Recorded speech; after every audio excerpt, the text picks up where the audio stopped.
Hi friends, எல்லோரும் எப்படி இருக்கீங்க? இன்றைக்கி ஒரு சூப்பராக 2 வெரைட்டியில் பஜ்ஜியும் அதே மாதிரி செம்மையான ஒரு டீ தாங்க போட போகிறேன். என்னடா இந்த பொண்ணு ஆல்ரெடி பஜ்ஜி போண்டா வீடியோ போட்டிருக்கேன், மீண்டும் மீண்டுமா அப்படின்னு நினச்சிடாதீங்க.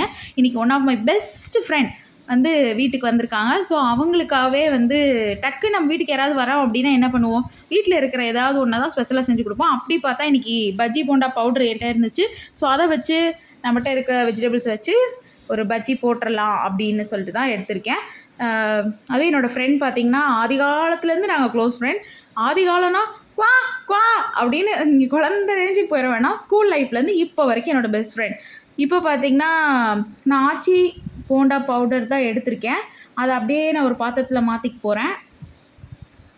இதுக்கு நான் எப்பயுமே எந்த ஒரு பஜ்ஜி போண்டா மிக்ஸ் எது எடுத்தாலுமே சரி, கொஞ்சமாக நம்மளோட மிளகாத்தூளையும் ஆட் பண்ணிப்பேன். ஏன்னா கொஞ்சம் எந்த வெஜிடபிளோட டிப் பண்ணி போடும்போது லைட்டாக கொஞ்சம் சுருக்குன்னு இருந்தால் சூப்பராக இருக்கும். அதுக்காண்டி தான். இது உங்களுக்கு வேணும்னா எடுத்துக்கலாம், இல்லைன்னா ஆப்ஷனல் தான். ஸோ நான் எவ்வளோ எடுத்துக்கிறேங்கிறது இப்போ காமிக்க போகிறேன் பாருங்கள். கரெக்டாக ஒரு 1/4 ஸ்பூன் அளவுக்கு தான் மிளகாத்தூளை எடுத்திருக்கேன். அப்படியே இந்த மிக்ஸோட நான் ஆட் பண்ணிக்க போகிறேன். லைட்டாக மிளகாத்தூள் போட்டிருக்கோம் அப்படின்னாவே உங்களுக்கே தெரிஞ்சிருக்கும். அப்போ ஆட்டோமேட்டிக்காக அடுத்தது கொஞ்சமாக உப்பு ஆட் பண்ணிக்கலாம். இப்போ எல்லாத்தையுமே நல்லா மிக்ஸ் பண்ணிக்கலாம். மிக்ஸ் பண்ணும்போது அப்படியே எல்லா தண்ணியும் ஊற்றி மிக்ஸ் பண்ணிட்டிங்கன்னா ரொம்ப தண்ணி ஆகிடும். ஸோ லைட்டாக தண்ணி தெளித்த மாதிரி தான் மிக்ஸ் பண்ணிக்கணும். ஏன்னா இது கொஞ்சம் லைட்டாக கெட்டியாக இருந்தால் தான் எந்த வெஜிடபிளை நீங்கள் டிப் பண்ணி போட்டாலும் அது அப்படியே ஒட்டும், இல்லைன்னா ப்ளெயினாக தான் இருக்கும். பாருங்கள், இந்த கன்சிஸ்டன்சிக்கு இந்த மாதிரி பிணைஞ்சு எடுத்துக்கோங்க. பாருங்கள், இது அப்படியே நீங்கள் டிப் பண்ணி போடுறதுனால போடலாம். நான் ஒரு 10 மினிட்ஸ் கிட்ட அப்படியே ஊற வச்சுட்டேன். அப்புறமே நான் தொட்டு போட்டுக்கலாம் அப்படின்ட்டு. இதுக்கு என்னென்ன வெஜிடபிள்ஸ் எடுக்கிறேங்கிறத நீங்களே பாருங்கள். வாழைக்காவும் 2 குடமிளகாய் எடுத்திருக்கேன். இந்த வாழைக்காவை நல்லா தோலை சீவிட்டு ஃபுல்லாகவும் போட்டுக்கலாம். நான் பாதி பாதியாகவும் கட் பண்ணி வச்சுக்க போகிறேன். அதே மாதிரி குடமிளகா எப்பயுமே நான் அப்படியே டிப் பண்ணி பஜ்ஜியில் போட மாட்டேன்.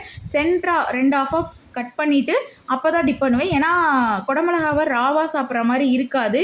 அதனால் குடமிளகாவோட ஸ்பெஷாலிட்டியை அப்படியே டிப் பண்ணி போடுறதான் எங்கள் வீட்டில் யாருக்கும் அது பிடிக்காது. ஸோ அதனால் அப்படி போடல. பாருங்கள், இந்த மாதிரி எல்லாத்தையுமே நான் கட் பண்ணி எடுத்துக்கிட்டேன். வாழைக்காயும் சரி, குடமிளகாவையும் சரி. அதனால் இதே மாதிரி கட் பண்ணி எடுத்துக்கோங்க. உங்களுக்கு குடமிளகா ஃபுல்லாக தான் டிப் பண்ணி போட்டு பிடிக்கும் அப்படின்னா அப்படியே ஃபுல்லாக கூட நீங்கள் டிப் பண்ணி போட்டுக்கோங்க. நான் 2 ஆஃபாக கரெக்டாக கட் பண்ணிட்டேன். பாருங்கள், மேலே இருக்க காம்பையுமே நம்ம வச்சுக்கலாம். கரெக்டாக சென்டராக கூட கட் பண்ணி அப்படியே வச்சுக்கலாம். இன்னும் நல்லாயிருக்கும். டிப் பண்ணி போட்டு சாப்பிட்றதுக்கும் ஈஸியாகவும் இருக்கும். இது பத்தலை அப்படின்னா ஆல்டர்னேட்டிவ்க்கு பொட்டேட்டோவும் வச்சுருக்கேன். சப்போஸ் பத்தலைன்னா அதுலேயும் போட்டுக்கலான் இருக்கேன். இப்போதைக்கு இது மட்டும் தான் வச்சுக்க போகிறேன். யூஸ்வலாக பஜ்ஜி போட்டால் நம்ம என்ன பண்ணுவோம்? எஸ், கரெக்டாக கண்டுபிடிக்கிறீங்க, நம்புகிறேன். நான் டீ தான் பக்கத்துலேயே போட்டுக்கிட்டேன். இப்போது ஒரு வாணலில் எண்ணெயை சூடு பண்ணிக்கிட்டேன்.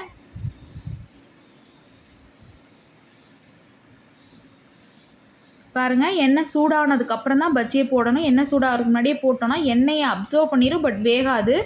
எண்ணெய் நல்லா இப்போ சூடாகிடுச்சு. ஸோ வாழைக்காய் அப்படியே டபுள் சைட் டிப் பண்ணிவிட்டு மசாலாவில் டிப் பண்ணி அப்படியே நான் போட்டுக்கிறேன். இந்த போண்டா மிக்ஸோட மிக்ஸ் பண்ணிவிட்டு பொரிஞ்ச உடனே எடுத்து சூப்பராக சர்வ் பண்ணியாச்சு. நீங்களும் கண்டிப்பாக ட்ரை பண்ணுங்கள். மறக்காமல் என் சேனலை சப்ஸ்கிரைப், கமெண்ட், லைக் பண்ணுங்கள், ஷேர் பண்ணுங்கள். தேங்க்யூ.